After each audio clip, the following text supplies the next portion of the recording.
Halo, kembali lagi bersama kami dengan saya Mbak Jeje dan Mas Ratmono. Kita sapa ya Mas Ratmono. Halo Mas, Mhm. Halo Mbak Cece. sehat Mas? Sehat sehat. Mbak Cece juga kan ya? Puji Tuhan ya. Oke, kita sekarang mau masuki penghujung dari section tentang hidrolik basic ini. Drive drive section ya namanya, drive section. Nah, sebelum kita belajar tentang materinya, kita ngobrol-ngobrol sebentar. Ya nggak ngobrol sih, saya mau sedikit berbagi salah satu perenungan ya tentang mengampuni gitu. Konflik itu sering terjadi ya, Hmm. tapi kita semua juga sadar kalau berdamai itu menyenangkan sebenarnya. Ada ketenangan gitu. Nah, ini sharing aja ya sedikit. Kalau dari pengalaman saya dengan orang tua itu kami itu sama-sama keras gitu ya. Nah, terus siapa yang harus minta maaf lebih dulu atau mungkin nggak minta maaf atau berubah ya mungkin. Kalau kalian bertemu dengan seseorang yang sama-sama keras, terus siapa yang harus ngalah? Atau mungkin siapa yang harus, kan kalau ngalah itu ada rasa, pasti ada nggak enak gitu ya. Dan pasti butuh pengampunan. Maksudnya kita butuh mengampuni gitu ya. Nah, siapa yang harus melakukan itu terlebih dahulu?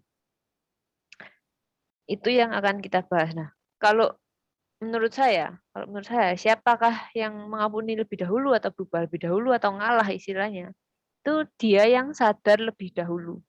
Sadar bahwa kondisi yang yang sedang dihadapi dia dan pasangannya atau maksudnya temannya. Jadi dengan seseorang yang lain itu siapa dia mereka sedang dalam kondisi yang tidak harmonis dan ini perlu berubah. Jadi ada yang harus berubah, ada yang harus mengalah, dia sadar, makanya dia yang berubah dulu gitu. Menurut Mas Amanoff gimana ya, Mas? Wah, saya setuju sekali, Mbak. Bahwa yang mengampuni itu toh, mengampuni penting. Dan siapa yang lebih dulu ya yang menganggap itu penting gitu ya. Yang lebih Itu menganggap aja itu sih. penting dan sadar ya tentunya. Kalau dia nggak sadar perlu Iya, mengampuni betul. ya. Terus ada faktor lain. Ini adalah faktor usia. Kalau kalian berselisih paham dengan seseorang yang lebih tua, mungkin kalian kan mahasiswa, mungkin masalahnya dengan orang tua gitu ya. Biasanya. Nah, siapa yang lebih mudah berubah lebih tepatnya? Yang lebih mudah berubah tentu yang kalian yang masih lebih muda kan umurnya, secara umur. Secara umur yang muda itu lebih fleksibel untuk berubah. Ibarat anak-anak, kita ngajari anak-anak itu lebih mudah. Kita ngajari anak SD untuk menangkap sesuatu itu sejujurnya lebih mudah daripada mengajari teman-teman mahasiswa. Karena kalian sudah terbentuk oleh sekian tahun hidup kalian seperti itu. Oke, jadi diingat ya, ini salah satu cerita yang mendukung itu tentang ayam atau bebek. Ini cerita tentang pasangan sih, tapi nggak apa-apa lah, bisa diterapkan. Jadi ini ceritanya ada sepasang kekasih gitu ya, cowok sama cewek. Mereka jalan-jalan di taman yang ada sungainya. Taman ada sungainya. Wow. Nah, kemudian ada sesosok makhluk yang lewat gitu. Terus si si ceweknya bilang, ada bebek gitu. Terus cowoknya itu bilang, hah mana? Ayamnya adanya, nggak ada bebek tuh. Terus akhirnya mereka berdebat, itu bebek bukan ayam, itu ayam bukan bebek, kayak gitu-gitu kan ya. Nggak ada habisnya dan bukan tentang itu tuh sebenarnya ayam atau bebek. Kalau misalnya itu bukan dua-duanya ya yang sadar duluan, ini aku mendapatkan ini aku lupa nanti. Aku lupa kalau aku ini bersama pasanganku dan mau menikmati taman, mau menikmati alam, malah jadi berdebat itu ayam atau bebek. Nah, itu adalah suatu ilustrasi yang sering terjadi dalam konteks hidup masing-masing gitu. Oke. Ya, seperti itu dari saya. Mas mana ada tambahan atau tanggapan, pertanyaan atau apapun lah. Perkara mengampuni ya, perkara mengampuni. Tapi kalau misalnya ini sesuatu yang sangat berat ya, itu kan sulit sekali untuk mengampuni ya. Ada nggak tipsnya atau gini, pertanyaannya gini, kalau kita mengampuni haruskah kita melupakan gitu? Bisakah kita Mengampuni. ini apakah mengampuni itu harus melupakan? Iya Kadang-kadang ya. kita mengampuni tapi kan ingat terus ya. Kalau ini, Itu nah ini gimana? kebetulan ini saya baru dapat ya tentang ini mengampuni dan melupakan. Idealnya memang kalau kita mengampuni adalah kita tidak mengingat-ingat atau melupakan kesalahan orang itu. Tapi kalian pasti tahu lah kalau masalah itu tuh masalah yang sangat besar seperti yang dibicarakan Mas Mono tadi, itu pasti kita akan ingat terus gitu ya. Kita akan ingat dan nggak mungkin lupa. Tapi kita nggak boleh mengingat-ingatnya. Maksudnya apa? Maksudnya itu ingatan tetap ada, tapi cara pandang kita terhadap momen itu yang harus berubah. Dan the way we talk about that, bagaimana kita menceritakan itu akan menunjukkan atau akan seperti apa ya? Seperti melukiskan ya, melukiskan sebenarnya kita itu udah beneran mengampuni atau enggak sih? Tuh. Kira-kira cukup jelas nggak, Mas? Atau butuh dicontohkan? Yes. Sudah cukup kok. Oke, Sudah. Terima kasih banyak. Oke, Mas. Oke, kalau gitu mungkin kita lanjut ke materi langsung ya. Ini udah berapa menit berlalu supaya materinya bisa selesai juga. Silakan Mas Mono. Ya, baik. Untuk materi yang terakhir ini kita berada pada sesi yang puncak ya. Di sesi sebelumnya kita membahas tentang power supply section, kemudian power control section, dan terakhir ini adalah drive section. Drive section. Ya, kita lihat pada slide ini bahwa untuk drive section seperti pneumatik kita mengenal adanya silinder. Ya, silinder. Iya. Kita bisa melihat di sini istilahnya itu sama ya, bahkan ya, ada yang namanya single acting cylinder, ada double acting cylinder, ada yang model synchronous cylinder atau through piston rod, ada cushioning juga di situ. Nah, tapi ada yang beberapa yang baru ya, misalnya di sini adalah telescopic cylinder, ya, telescopic cylinder. Nah, kita bisa melihat beberapa contoh mungkin ya, untuk kita bisa lihat. Oke.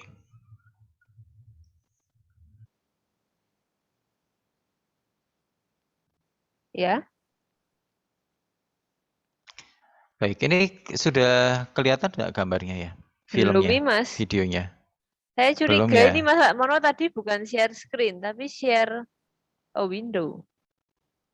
Iya, seperti itu. Haruskah saya share screen sekarang? Oh iya, supaya Bolehlah. kelihatan.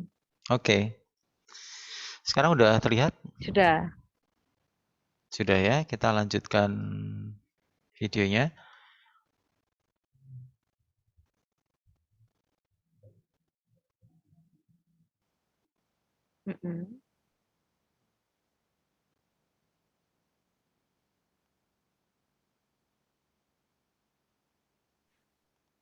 Ya, ini adalah single acting cylinder contohnya ya.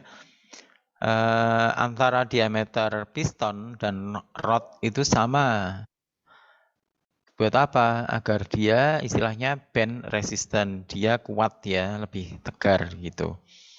Ada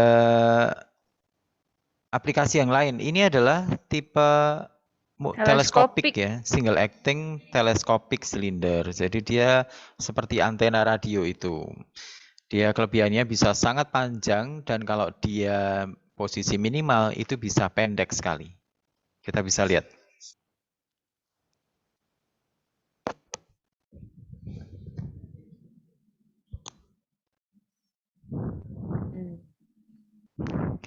Oke.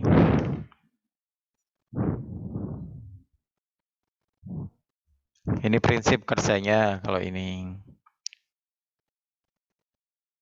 Ya, gitu ya. Kita bisa, ini sama dengan pneumatik ya. Jadi coba kalau double acting itu ada juga ya. Kita lihat di sini misalnya, ya.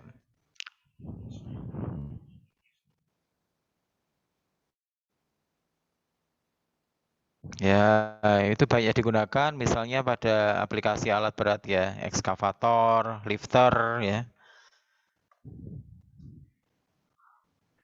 Yang tadi itu bending ya atau pancing? Yang tadi alat press ya. alat peras. Oke.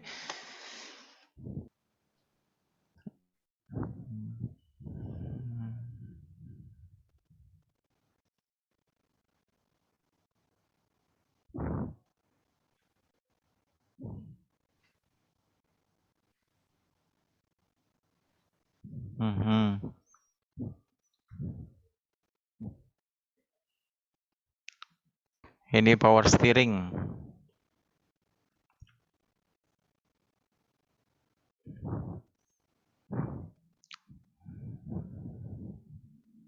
Ini di mobil. Ya, di mobil untuk power steering ya.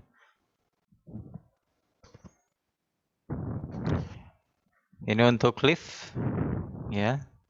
Apakah semua mobil pakai itu? Itu penggantinya gardan atau bagaimana, Mas? Mungkin Oh, gardan beda. Kalau gardan itu dia transmisi ya.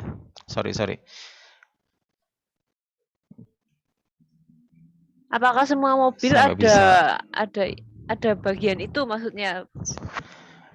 Jadi gini, untuk yang power steering, iya. Power steering iya. Power steering itu kita bisa temukan ya di setiap mobil dengan keluaran terbaru pasti ada power steering.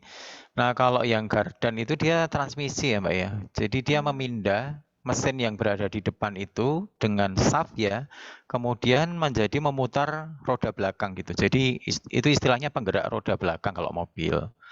Kan ada mobil yang penggerak roda depan ya, transmisi langsung gitu ya, tapi ada juga lewat gardan itu dia di belakang roda yang mendorong gitu. Kalau untuk Jadi gimana? AWD, Four wheel drive. ya all wheel drive. Oh, four wheel drive, four wheel drive ya itu penggerak roda semuanya bergerak gitu, semua berputar depan belakang ya. Jadi dia biasa untuk gini apa? Rock climbing. Jadi dia lebih kuat lah. Segala medan dia bisa karena anti selip ya. Oke, kalau untuk hidroliknya, Gitu.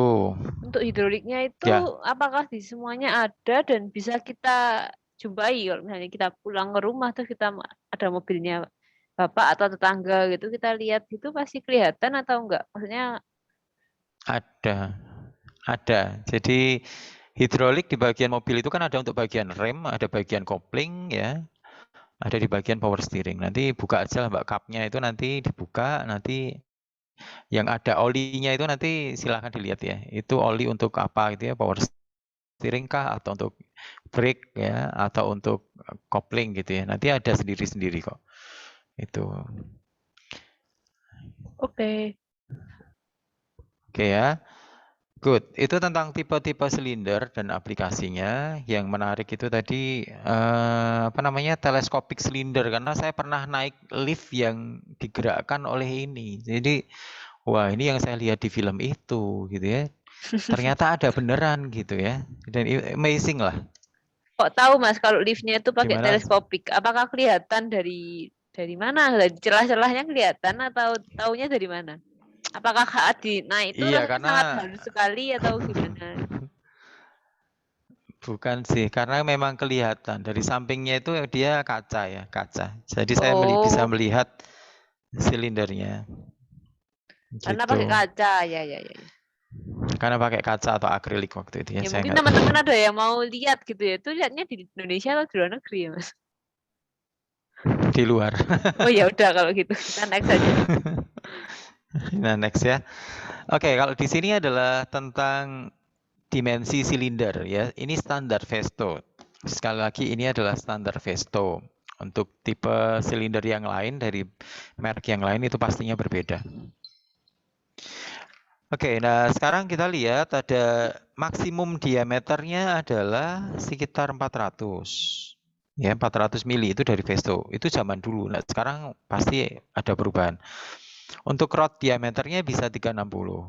Ya, dan pressure yang bisa bekerja dari silinder pabrikan Vesto itu adalah 630 bar. Itu bisa diterima begitu ya. Jadi ini sangat besar sekali. Oke Mas, sedikit pertanyaan Mas. Ini kan Ya, oh ini belum ada struknya ya. Ini bisa nggak sih kalau kita custom gitu struknya. ya? Di luar ini kita boleh nggak mendesain sesuatu di luar ini, misalnya 210 gitu. Em, jadi ini tergantung dari ukuran seal yang tersedia di pasaran sih. Kita bisa aja, asal seal-nya itu tersedia. Jadi kita bisa custom. Misalnya kita pakai seal-nya merek apa gitu ya, kemudian, oh ini ada diameter sekian, kita buat dengan seal itu, silahkan aja boleh. Ya, Oke. tetapi tidak bisa semau-mau kita ya. Misalnya 205 itu seal-nya nggak ada, terus kita gimana caranya bikin gitu. Oke, jadi Jadi kembali seperti itu. lagi ke ketersediaan part pendukungnya gitu ya, istilahnya part Betul supportnya. sekali. Betul. Terus Betul. yang bawah tadi itu kan ada bilang yang piston rod diameternya itu maksimal 360. Itu bacanya 360 atau 36 dan 0? 360. 360 itu dia turun aja sih angkanya. Berarti yang 12 itu ada yang 112 gitu ya? Iya, 112 nanggung sekali ya. Tapi ini standarnya Vesto, ya sudah. Tinggal kita Oh, terima saja. Kenapa iya. seperti itu Eh, saya tidak tahu. oke. Cuma penasaran aja sih ya. Mungkin ada teman-teman yang Iya, penasaran juga. Kita next boleh. ya. Kalau ini secara prinsipil tentang teleskopik silinder itu bagaimana dia bekerja. Nah, kelebihannya tadi selain panjang langkahnya yang ekstrim ya, dan dia ukurannya bisa kompak sekali. Ini sering ya digunakan untuk misalnya sistem gudang ya, untuk mengangkat palet itu yang dia bisa panjang Hmm. langkahnya itu ketinggian sampai 7 meter itu bisa dibuat gitu ya. Tapi ini konstruksinya lumayan rumit sih dan harganya pastinya mahal gitu. Jadi inget tangga yang Ya. teleskop. Iya, teleskopik tangga ada Ngom- sih, ada juga. Tangga teleskopik ada. Nah, Ngomong-ngomong, sekarang tadi kan udah bahas tentang keuntungan dan lain-lain. Tapi kalau tentang pressure-nya gimana ini, Mas? pressure ya, pressure kalau besarnya pressure itu tergantung dari konstruksi memang. Nah, kalau kita buat perhitungan, kita harus ngitung diameter yang mana nih, karena dia kan berstep ya. Ada step yang besar, ada yang kecil, ada yang menengah gitu kan. Nah, kita harus mengukur dengan diameter yang terkecil gitu. Jadi di sini ada diameter terkecil, yaitu yang kita hitung. Oke, Gitu. berarti Jadi, berdasarkan luas penampang terkecil. Tapi secara lain-lainnya betul. nggak ada masalah ya. Maksudnya kayak mungkin ya tadi itu ya mungkin konstruksi gitu. Jadi itu tidak diperhitungkan lagi. Maksudnya sudah didesain dengan sama kuatnya gitu kan. Iya, betul. Oke, Cuma Mas. hati-hati ya, karena di dalam ini hollow ya, berlubang. Jadi beban beban yang diterima itu tidak sebesar kalau dia pecah, gitu aja. Hati-hati kalau bengkok gitu ya, atau peok gitu ya kadang-kadang ya, karena ada benturan gitu. Hati-hati. Oke, gitu ya. Kita Ya, lanjut. ya. Selain yang geraknya linier, ada yang geraknya berputar, motor ya sebutannya. Nah, ini prinsipnya beberapa mirip dengan pompa, ya, tetapi dia menghasilkan gerakan berputar, memanfaatkan energi hidrolik untuk gerakan mekanik berputar, gitu. Gear pump adalah tipe yang paling simpel dari pompa, motor yang ada ya, gitu. Jadi sorry Kemudian sorry Mas. Jadi motornya itu gear gimana? pump jenisnya atau gimana? Bukan, tipenya gear, Tadi bilangnya tipenya gear pump gear. soalnya. Ya. Mungkin itu salah sebut ya. Maksudnya gini, tadi kan pembandingkan dengan pompa, gear pump kan. Oh, berarti Ya motor kalau saya hidrolik yang tipenya gear gitu ya. Kalau tipe lainnya itu apakah juga sama seperti tipe pilihan-pilihan pada tipe pompa atau ada bedanya? Beberapa sama ya. Misalnya untuk tipe van itu juga ada di pump, ada yang ada di motor. Itu sebutannya sama. Tipe piston juga ada. Ya, kita lihat ya untuk yang Ya, berikutnya. boleh. Ini adalah tipe radial piston motor. Mm-mm. Ya, dengan model seperti ini dia bisa menghasilkan torsi yang sangat besar. Gitu. Ini ada simulasinya, bisa dilihat ya. Kemudian untuk yang berikutnya adalah internal radial piston motor. Nah, sesuai dengan gambarnya ini, dia dipakai untuk penggerak roda. Jadi yang tadi misalnya untuk mobil menggunakan gardan gitu ya, atau shaft langsung, sambungan roda gigi dan seterusnya ya. Nah, untuk apa namanya, untuk alat berat kan itu nggak kuat gitu loh. Jadi harus digerakkan dengan motor hidrolik. Ini torsinya luar biasa besar ya, 1,4 juta Newton meter. Jadi dan ada yang sampai 300 liter per rotasi membutuhkannya. Bisa dibayangkan itu sebesar apa pompanya kan? Wah, iya, ngeri ya. Gitu. Betul sekali. Jadi seperti penggerak apa ya, bucket wheel gitu ya, yang mengeruk gunung seperti itu. Kalau tank itu Dia pakai ginian nggak sih? ya, waduh saya tidak bisa memastikan ya. Ya udah kalau. Kemungkinan iya, tetapi saya tidak bisa memastikan ya. Memastikan itu pakainya tipe apa begitu. Oke. Ya.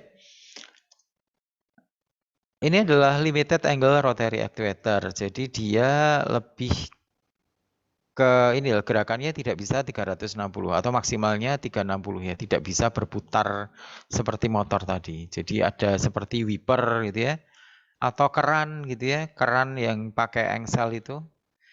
Nah, ini banyak juga dipakai untuk membuka atau menutup keran pipa yang besar gitu ya. Jadi memakai tipe actuator seperti ini. Ini dituliskan di sini 270 derajat. It's okay. Oke, kita bisa next ya. Iya. Ya. Oke, untuk silinder dan motor seperti itu ya, kira-kira penjelasan secara garis besar ya. Nanti kita bisa lihat juga di YouTube ya kalau pengen tahu lebih gitu.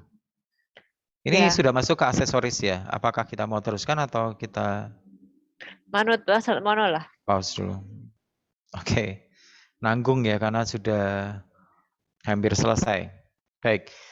Aksesoris, apa yang dimaksud dengan aksesoris? Jadi silinder itu ada aksesoris. Seperti pneumatik itu ada aksesorisnya. Yaitu misalnya flow control ya, dan juga quick exhaust valve ya kalau di pneumatik. Kalau di hidrolik itu mirip ya, ada flow control valve-nya, tapi ada juga satu hal lagi yang penting ini ya, adalah check valve. Di sini, check valve. Ini flow controlnya Oke, mana ya, kita Mas? langsung lihat ya. Flow controlnya tidak dituliskan. Nanti setelah Walah. gambar ini, aplikasinya kan bertahap, Mbak. Jadi nggak bisa langsung satu slide gitu. Bertahap Oke. ini. Ya. Oke, nah ini adalah check valve. Check valve fungsinya adalah membatasi aliran hanya satu arah saja. Bedanya yang Ini adalah spring. tipenya adalah Oh iya. spring dengan tanpa spring. Ya, Kalau spring ada springnya, kalau tanpa nggak ada springnya. bagus. Tentang ini ya, Cara kerja sistem. tentang ini loh kecepatan enggak, iya tentang baliknya. Kalau ada springnya kan Otomatis ketika kembali. apa ya, dia otomatis kembali. Kalau ini kadang-kadang dia melayang-layang gitu karena ada apa namanya oli yang ada di bawahnya. Gitu. Kalau ada oli di sini kan dia nggak bisa langsung turun ya. Hmm. Gitu dia masih. Tapi kalau dia ada springnya dia langsung cerok langsung turun gitu dengan cepat.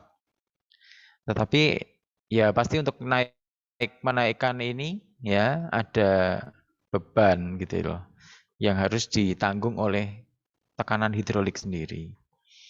Lebih berat sedikit ya gitu. Oke, nah di sini dikenal sebagai istilah down safety valve ya. Kenapa ini dibutuhkan tipe seperti ini? Ya. Ini adalah tipe popet ya. Kalau kita pernah belajar dulu ada tipe spool dan juga tipe popet. Ini adalah aplikasi popet valve yang dia itu sifatnya adalah low leakage ya. Bahkan tidak ada leakage-nya ya, tidak ada kebocoran. Itulah kenapa ya ini dipasang di sini. Kenapa? Kalau di sini ada tekanan yang sangat tinggi ya, oli yang sangat tinggi tanpa ini ya, tanpa check valve ya. dia prefer untuk bocor kalau kita pasang pada spool valve ya. Dia turun secara pelan-pelan itu loh. Sehingga kita harus kombinasi dengan check valve gitu. Oke, nanti kita bisa lihat simulasinya lah pakai aplikasi ya. Kalau di sini tidak bisa kita jelaskan dengan baik karena apa? Karena di sini pakai Hamid position ini connected ya. Jadi ini buat apa gitu? Ini buat apa? Seperti itu. Jadi oke, kita lihat untuk aplikasinya sedikit.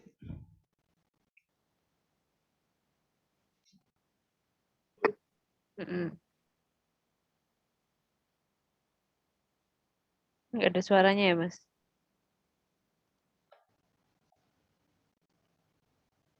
For example, is in the advanced position, a check valve prevents the piston from gradually retracting. Ya, untuk hold into position, jadi menahan posisi beban berat seperti ini. Maka dia butuh di hold atau ditahan dengan check valve. Gitu. Cara kerjanya sekarang. Cara kerjanya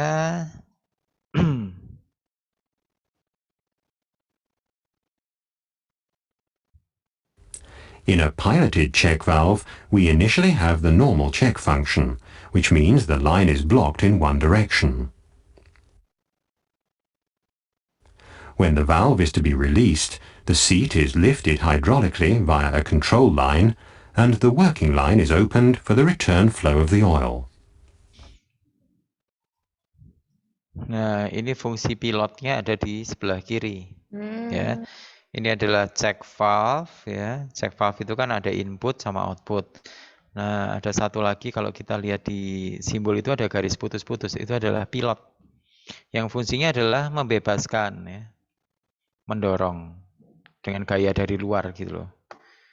Dengan gaya luar agar dia bisa lewat gitu ya. Ini itu kira-kira contohnya. Semoga nanti kita bisa simulasikan ya setelah ini. Iya. Oke, baik. Kita akan masuk ke berikutnya. Ini adalah flow control valve. Nah, sebenarnya ada tipe flow control ya. Ada di yang saya tahu itu ada istilahnya flow valve ya. Flow valve itu seperti kayak flow control ya di pneumatik ya. Dia fungsinya hanya menyempitkan saja. Jadi menyempitkan, mengatur jarak ya, mengatur flow ya, mengatur flow-nya aja. Tetapi yang disebut di hidrolik sebagai flow control valve, di sini ada yang namanya compensator piston ya. Compensator piston. Jadi dia bisa mengatur flow-nya itu biar tetap stabil itu secara otomatis. Nah, kita lihat ya aplikasinya. Here, the advance for machining must be load independent, since uneven advance would cause uneven machining. A two-way flow control valve provides a uniform advance speed. Nah, yang kita lihat ini adalah aplikasi dari two-way flow control valve. Jadi dia untuk dua arah ya, maju diatur, mundurnya juga. Oke, kita lihat yang di satunya berarti. Ya, ini dia. Valves like this consist of an adjustable restrictor and a regulating restrictor. The desired flow rate is set on the adjustable restrictor, which at the same time sets the desired piston speed. As the load on the cylinder increases, pressure in the working line and the valve outlet rises. Along with a spring, this pressure acts on the regulating restrictor, which in turn opens and balances out the increased resistance. Jadi kalau kita lihat pada piston yang kecil ini, dia akan bergeser ya, membuat celah lebih besar. Untuk apa? Mengimbangi dari beban ya, beban yang bertambah. Jadi ini misalnya untuk elevator atau lift ya, dinaiki 1 orang, 2 orang, 3 orang, 10 orang, itu kecepatannya akan sama. Kenapa? Karena ada bagian flow control yang dia akan menyesuaikan dengan beban itu. Gitu Mbak Cici untuk ini. Mungkin ada yang mau ditanyakan dari sini ya. Jadi ada bagian Ini pressure kompensator ya. Ya, gitu tuh ngaturnya gimana ya Mas? Kan harus disamakan ya sama bebannya. Maksudnya penyesuaiannya dengan beban. Oh, kalau penyesuaian dengan beban kan itu sudah dihitung sebelumnya bahwa silinder diameter sekian butuh pressure-nya sekian gitu kan. Misalnya pressure-nya 300 bar misalnya gitu ya. Nah, bagian ini hanya untuk mengatur kecepatan saja. Saya pengennya kecepatannya seberapa. Gitu. Kalau dia bobotnya ringan, kan dia cepat gitu loh. Tetapi kalau dia bobotnya berat, dia cenderung lambat gitu. Nah, fungsi alat ini adalah untuk itu mau berat mau ringan kecepatannya sama gitu. Ini fungsinya. Tidak naik turun gitu. Jadi Gitu. lebih stabil kan. Ya. Iya. Itu namanya flow control valve. 1W ya. Agak 1W beda flow sama yang control valve. agak beda sama yang di pneumatik ya. Lebih fungsional. Maksudnya Iya, kan ini beda kayak lebih banget. banyak. Betul banget. Ini lebih berfungsi lah. Nah, selama ini saya taunya tak kira sama. Ya, boleh lanjut, Mas. Itulah kenapa di sini ada simbol yang berbeda ya. Saya nggak tahu ini kenapa dia nulisnya two-way flow control valve ya di bawah. Ini mungkin salah tulis ya. Ini one-way flow ini. Ya, one-way aja. Oke, baik. Untuk yang berikutnya. Kalau ini adalah shut off atau bisa throttle kan. Jadi maksudnya dia prinsipnya disempitkan aja atau ditutup. Jadi tergantung di dalamnya itu fungsinya buat apa. Ini untuk keran ya biasanya. Menutup secara sempurna gitu. Biar tidak ada leakage yang keluar. Oke. Ini yang dipakai untuk menutup akumulator itu ya. Tipenya mirip. Kalau ini adalah aplikasi dari force speed control. Ini lumayan sih rumit kalau kita nggak simulasikan. Ini sulit untuk dijelaskan ini ya. Iya, ini saya pernah belajar. Ya, ini kalau secara garis besar ya. Di CNC itu kalau kita belajar CNC ada gerakan G0 cepat ya, rapid ya. Mendekati benda kerja dengan cepat, tapi begitu 10 mili misalnya di sebelum permukaan benda kerja, dia melambat. Nah, untuk gerakan pemakanan, cutting ya. Nah, ini menggunakan prinsip itu, di mana kalau 2/2 valve-nya itu kondisi on, ya, dia rapid gitu istilahnya. Gerakan rapid karena di bypass ya. Di bypass daripada melewati ini ya, check valve dan flow ya, flow control ya mendingan bypass aja gitu.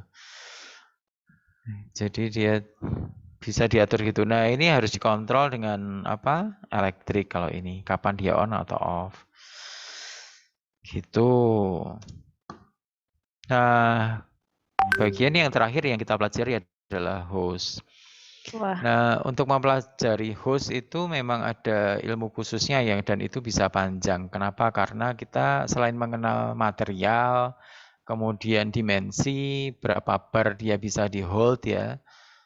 Ada istilahnya working pressure, ada istilahnya break pressure ya, BP, WP. Itu ada pengetahuan sendiri dan biasanya itu tertulis ya pada bagian dinding luarnya hose ya. Dan bagaimana dia sambungan, crimping, fitting itu ada ilmunya sendiri, ada keterampilan sendiri. Ternyata luas ya. Luas sekali gitu ya. Betul sekali. Pengetahuan tentang produk pun juga penting. Yang kita pelajari sekarang?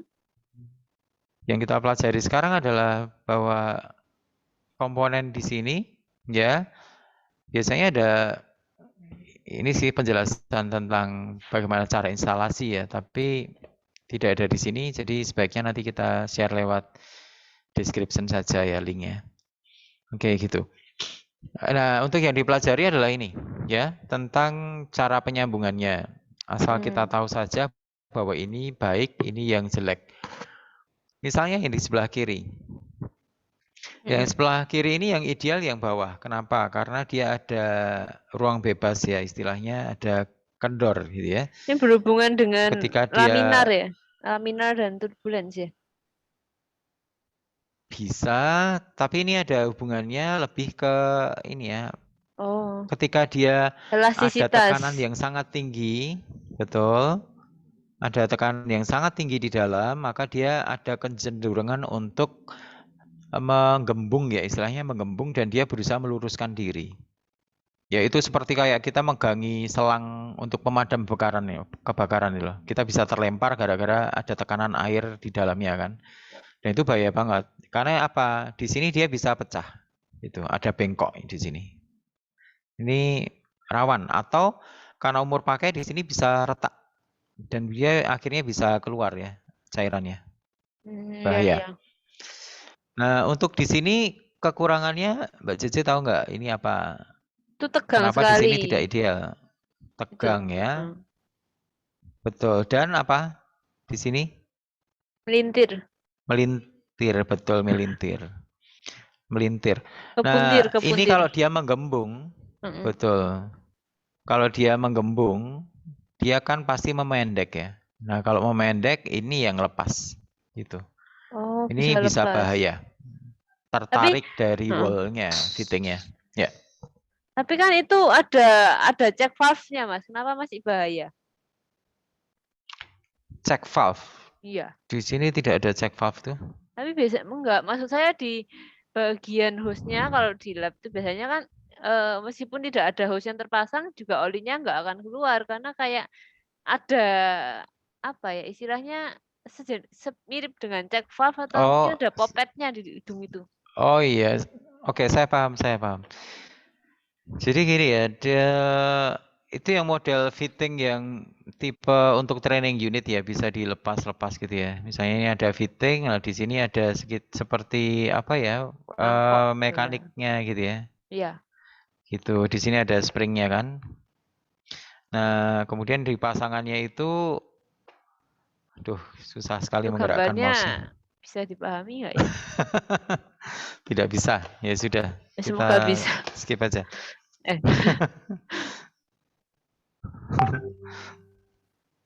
Susah ini menggambarnya dengan mouse ya. Kalau dengan kata-kata lebih susah lagi dijelaskan dengan kata-kata. Semoga ya, semoga ya. Oke, check valve itu kan kalau kita pengen lepas pasang ya, kita lepas pasang dengan itu ada check valve di bagian dalamnya, ya. Tetapi masalahnya bukan itu. Masalahnya adalah ketika dia menggembung, ya, dia kan mencengkram di sini. Entah itu pakai check valve atau tidak. Nah, permasalahannya adalah dia akan ketarik gitu loh. Mau pakai check valve atau enggak kan dia bahaya gitu ya. Karena apa? Karena ini bisa lepas atau bisa pecah. Karena ketarik gitu tadi. Tetap ada risiko itu kan. Iya. Betul. Nah, ini lebih aman ya, lebih aman. Karena dia dikasih longgar ya, kayak ibaratnya kayak itu loh yang di jalan raya itu apa? Tiang listrik. Kabelnya kan agak longgar, nggak boleh dipasang tegang ya kalau nggak salah. Nah, kalau itu sih masalah pemuaian, tapi kan supaya nggak ketarik intinya, gitu ya.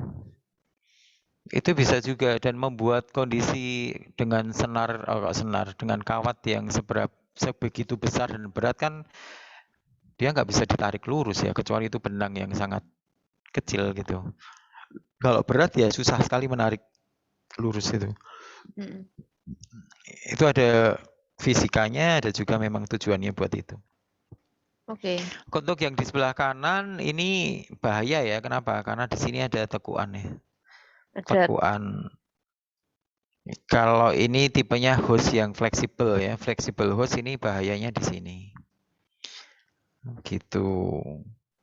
Tapi yang bawah itu juga Bisa mirip itu. ini mirip ya, tapi ini dilakukan ini adalah pipa ya. Oh, itu Beda material, pipa. Pak. Untuk yang hose ini ada di sini. Yang fleksibel hose dari karet itu ada di bagian bawahnya aja. Jadi yang menggantung ini adalah pipa gitu. Oh, ya paham saya. Iya. Untuk videonya nanti bisa di install sendiri ya. Karena Ya, ini cuman teknis cara membuat aja sih. ya. Menghubungkan dengan fitting. Ini udah selesai. Kira-kira seperti ini. Kita mau lanjut ke mana nih? Lanjut kemana, Mas? Katanya itu terakhir. Simulasi. Perlu nggak kita kasih contoh simulasi di rangkaian gitu? Maksudnya gimana, Dengan Mas? fleet sim. Simulasi apa? Simulasi host. Fleet Kan sim. nggak bisa. Kan tadi kita bahas tentang ini, tentang apa namanya? Speed controller. Check valve ya, check Oh valve. iya, cek valve sama flow control ya. Mungkin next aja nanti kita buat sesi sendiri gitu ya. Tapi untuk pembahasan Boleh. materi ini udah selesai. Ya mungkin Mas Mono mau ngasih kata-kata penutup ya, daripada bingung nyari bahan, mungkin ada kalimat yang penutup. Atau mungkin ada kesan-kesan pesan hidrolik gitu ya kalau bingung kata penutupnya. Kan Mas Mono udah lama Oke. punya Kalau beberapa. saya di bagian teknik saja ya, bagian teknisnya saja bahwa untuk kita belajar sesuatu dengan mendalam itu pastinya nggak bisa cuma 1 jam, 2 jam, seminggu, 2 minggu. Itu butuh latihan yang berbulan-bulan, mulai dari pemahaman teori sampai ke praktek gitu, dan itu harus dilakukan sendiri. Kalau kita hanya melihat dan mendengar saja, itu tidak akan bisa mendalam. Jadi pengalaman itu sangat penting ya, karena ada banyak peristiwa kasus di hidrolik itu bisa diselesaikan kalau kita benar-benar mengalami sendiri. Jadi seperti misalnya kebocoran, menanganinya seperti apa, membongkarnya seperti apa, itu rumit ya. Jadi ini adalah satu keahlian yang emang harus dipelajari secara serius gitu ya. Tidak bisa kita belajar di sesi ini kemudian kita mengerti semuanya tentang hidrolik, tidak bisa. Jadi kita harus punya pengalaman di bidang itu nantinya. Terjun di bidang itu baru kita akan belajar banyak. Wow. Gitu. Nah, oke, mungkin sedikit berarti itu kalau saya rangkum itu ada artnya ya, the art of learning hydraulic, mungkin gitu ya. Nah, mungkin ada tambahan sedikit dari saya ini pertanyaan. Pertanyaan. Kira-kira kalau Ya. cewek yang tertarik gitu tuh pendapat Mas Mono gimana ini? Misalkan ada teman-teman kita yang cewek terus wah ini menarik banget ya. Mungkin ada saran pendapat atau mungkin ada yang ditakutkan kalau cewek itu apa sih? Atau kalau cowok juga nggak apa-apa lah, kan kadang-kadang kita mau terjun ke sana, tapi aku nggak ngerti, ini boleh nggak ya aku harus menyiapkan apa gitu loh. Jadi sebenarnya ini tidak bisa di kotak-kotakkan gitu ya, bahwa ini dunia cowok, ini dunia cewek. Enggak, ini sesuatu yang universal. Siapa yang pengen belajar ini ya pelajari aja, why not gitu ya. Dan yang dibutuhkan apa ya, keinginan belajar sudah cukup. Oh, udah Perkara cukup. itu nanti untuk instalasi memang dia butuh tenaga, dia butuh tenaga lebih ya. Tetapi kan banyak alat-alat sekarang yang membantu pekerjaan kita begitu ya. Jadi dengan tenaga yang ringan aja itu bisa melakukan pekerjaan yang lebih berat gitu ya. Jadi nggak usah khawatir sih dengan itu ya. Bukan harusnya dengan hidrolik ini dunia yang cowok ini harus seperti kuli. Enggak. Ini tenaga yang biasa aja bisa kok. Jadi nggak usah takut. Nggak usah Oke. khawatir lah. Kalau kita tarik ya pelajari aja. Iya, yang Seperti penting itu. siap berkotor-kotor dengan oli ya, Mas ya. Siap berkecimpung dengan oli ya. Betul nggak? Atau itu juga Iya, karena keliru itu iya mindsetnya? betul. Ya memang itu resiko ya. Resiko Iya. kalau udara kan memang terkenal bersih, kalau oli kotor. Udah. Itu resikonya sih. Oh ya, oke. Terima kasih, menarik sekali, Mas. Semoga teman-teman juga belajar banyak dari perbincangan kami ini. Memang tidak sempurna, tapi kami harap bisa membantu kalian untuk belajar, memahami, dan mengenalkan pada kalian tentang dunia yang lain istilahnya ya. Karena buat saya yang SMA ini dunia yang lain beneran. Oke. Udah Mas Akmal ada tambahan kata lagi? Kalau nggak ada saya tutup. Ketawa terus. Oh, apa? Dunia lain itu menakutkan. Oh iya, dunia Istilah lain itu dunia lain banyak ini ya. menakutkan. Maksudnya dunia yang tidak biasanya kita pelajari, ya kan the sea world ya, dunia laut gitu. Maksudnya itu Oh, bukan kira-kira dunia ini yang lain yang kayak gitu loh. tak kira tak kasat mata gitu, kan Itu takut ini. mungkin Mas Akmal karena labnya mempunyai view yang Nggak usah spesial bahas jadi itu ya. keinget. Oke, iya nggak apa-apa Mas. Oke. Terima kasih ya Mas buat perbincangan kami kita selama ini. Nanti kalau ada tambahan-tambahan saya undang lagi ya. Kami tetap akan ketemu dengan kalian dengan suplemen-suplemennya gitu ya. Suplemen hidrolik, suplemen pneumatik, campuran, apapun ya tentang lab pH, pneumatik hidrolik kita bisa bahas. Mungkin juga tentang teknik lainnya yang tidak berhubungan dengan lab, misalnya seni mendesain. Nah, kita mungkin nanti akan ada sesinya itu suatu saat kalau ada. Oke. Ya, terima kasih teman-teman. Satu pesan saya terakhir, selamat belajar. Salamnya Mas, monggo. Salam satu nusa, satu bangsa. Bye-bye.